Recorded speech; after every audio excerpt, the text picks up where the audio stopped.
this presentation, we're going to be looking at the camera sequencer. It's an editorial tool that lets you create, rearrange, and manipulate camera shots of your scene. With the camera sequencer, you can start to lay out shots in Maya, or you can start by importing your own editorial files containing audio and video clip information in AAF or Final Cut Pro format. We're going to be working with Final Cut Pro on this project, so let's go ahead and jump in there. And what I've got is I've gone ahead and taken some storyboards and I've just simply cut them together. So we have 3 shots. We start off in the mission control, we edit into the rocket shot that's kind of pulled out, and then we finish off with this little QuickTime movie of the rocket kind of pulling up. I've also got 2 audio tracks in my scene, so one of them's just a sound track and one of them's a narrative track of the mission control counting down. 14, 13, 12, 11, 10. And what we want to do is we want to take this animatic and all the editing information that we've already started in Final Cut Pro and hand that off into Maya so that we can begin laying this out in 3D. So this is really easy to do. All we have to do is save out an XML file. And we'll call this one underscore new 5. I think that should be a safe one. Let's jump back into Maya, go to our camera sequencer, and let's import in that EDL that we just saved out, which is this guy right here. So let's go ahead and frame the sequence, and I'm going to overscan the camera so that we can see it a little bit more clearly in the viewport. Notice that I have the ability to view timecode now, so if you're dealing with editors, you're going to want to be able to talk to them in timecode, so Maya 2011 now has that. And the sequencer has basically gone ahead and rebuilt that same exact timeline that we had inside of Final Cut Pro. So we have our 3 different clips in our camera sequencer. Each one of these clips has a camera associated to it. It automatically assigns the camera to it when it brings it in through the EDL. If you want to make a change to the camera, it's obviously pretty straightforward. You just select it from the list and make a new connection to a given clip. So what we've got is we've got our 3 shots. Each one of those cameras that's associated with these shots also has an image plane on it. And those image planes have the same media that Final Cut Pro is editing assigned to them. The final thing that we're going to look at is sound. So if we kind of expand this out here, you'll see that we have our 2 soundtracks. And let's make sure the sound's turned on. It is, and we'll just play this back just for a second. So 19, 18, 17. Maya now has the ability to play back multiple audio tracks. So this is also something that was new in 2011. So we don't need to see the sound. We'll go and maximize my space here a little bit. So now that we've got the EDL file that came across and the edit points are all set up for us, we want to go ahead and start laying this out in 3D.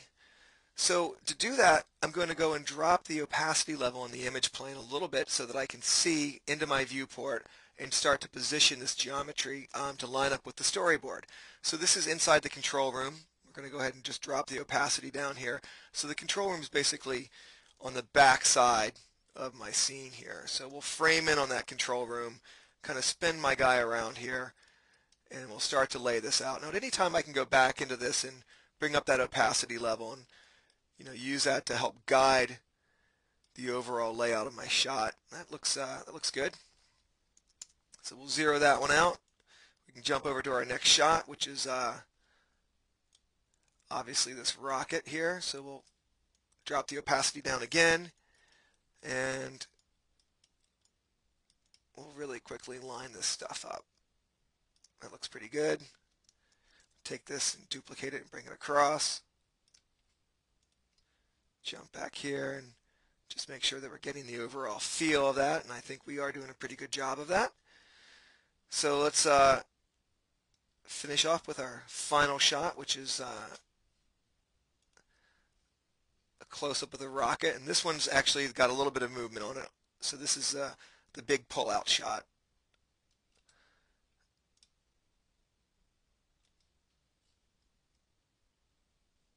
So we'll just frame it on that.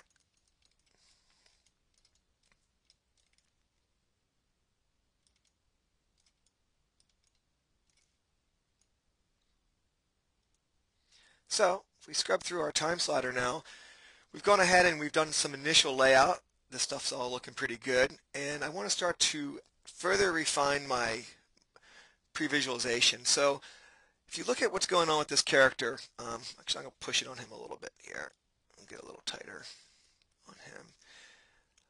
I like he goes and gives me the thumbs up. He looks over his shoulder at the spaceship. That's cool, but he kind of does this weird thing at the end, and I'm not really into that. So the animation is good up until about frame, I don't know, I'd say frame 230, 228. So what I want to do is I want to peel back the range of that we're going to be using here to that frame 230. So now if we scrub through this, obviously my character stops where I want him to. He kind of looks over his shoulder, looks at the camera. The problem is we now have a gap here where there's no movement on the character, and then we have this edit. So what I want to do is I want to just scale this clip back out. And essentially what I'm doing is I'm slowing down the animation now. So the animation used to take from frame 0 to frame 228, and now that animation is going to last from frame 0 to frame 266. So we've scaled it a little bit. We've slowed down the animation ever so slightly, but it gives me the look that I want. So he looks at the camera, the edit happens.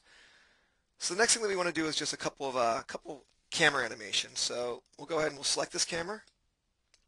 We'll keyframe it.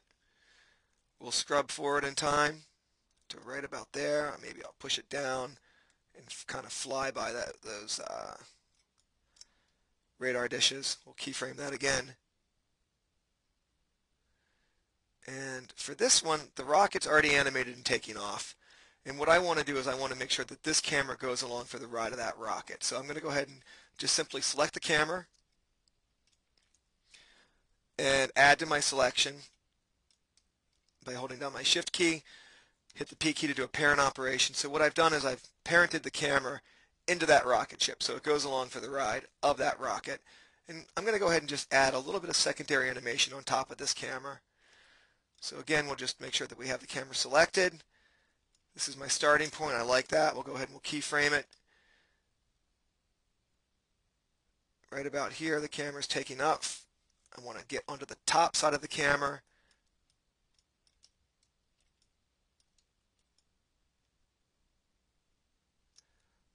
That looks pretty good.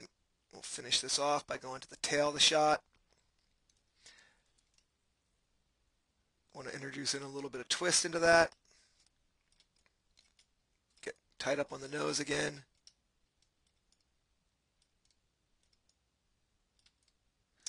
And we'll just keyframe that. So looks pretty good. The camera's a little abrupt on the takeoff on that shot, so I'm going to just go ahead and pull up my graph editor for that guy. Let's frame everything and just put some flats, tangents on that, so it starts off a little nicer.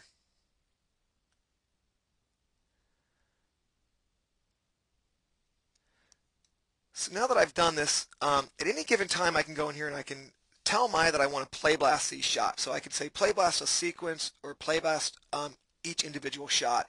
Once you've done the playblast of these shots, they're going to be stored off the disk, and any changes that I've made, or if I wanted to update the editorial room's take of what I've got, I can just basically do the playblast and then export out an EDL file. That EDL file will basically then have references to my playblast as opposed to the original information that we brought in. So it allows you to basically take stuff, refine it in Maya, hand that back to the editorial department. And to finish this off, we're going to go ahead and turn on our sound. Let's jump over to our channel box. I got a little fluids in here. We'll rewind our sequence. 19. And we'll play this back. 17. Guidance release.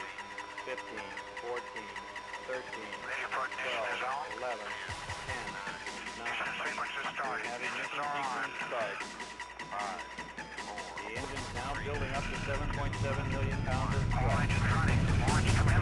We have a launch commit and we have a liftoff. Swing on, moving back.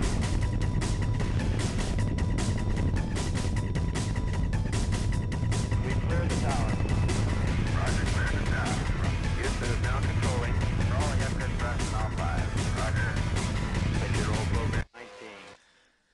So that's just a quick example of how we can use a new camera sequencer to start to cut together some clips inside of Maya or take some information from some other applications that support AAF or Final Cut Pro.